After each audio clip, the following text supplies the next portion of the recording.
Nasa 10 na o higit pang mga kongresista posibleng mga supplier o kontraktor sa mga proyekto ng pamahalaan. Kasama natin sa balita si Radyoman Conde Batak. Isiniwalat ni Senator Erwin Tulfo na posibleng nasa 10 o higit pang mga kongresista ang supplier o kontraktor ng mga proyekto ng pamahalaan tulad ng mga flood control projects. Ang payag ng senador ay pagkatapos sitahin ni Pangulong Bongbong Marcos sa kanyang SONA mga palpak na flood controls at ilang opisyal ng gobyerno na sangkot sa ghost projects na ito. Gayunman, sinabi ni Senator Erwin na hindi niya kilala ang lahat ng sinasabing mga kontraktor sa Kamara. Sakali anya magsagawa na ng pagdinig ang Senado ay hindi naman mapipilit ang mga kongresistang kontraktor na padaluhin sa investigasyon dahil sa umiiral na interparliamentary courtesy.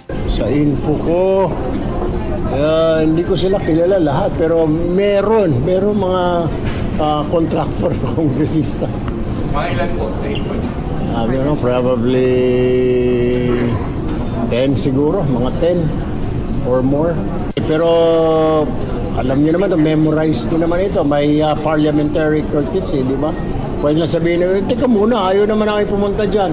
O, ano ito, bastusan, baka ganunin. Eh, baka mapahiya naman kami, di ba? Eh, nasa kanila kung gusto nilang mag-appear. Ay, wala daw eh. Bago-bago ko pa lang.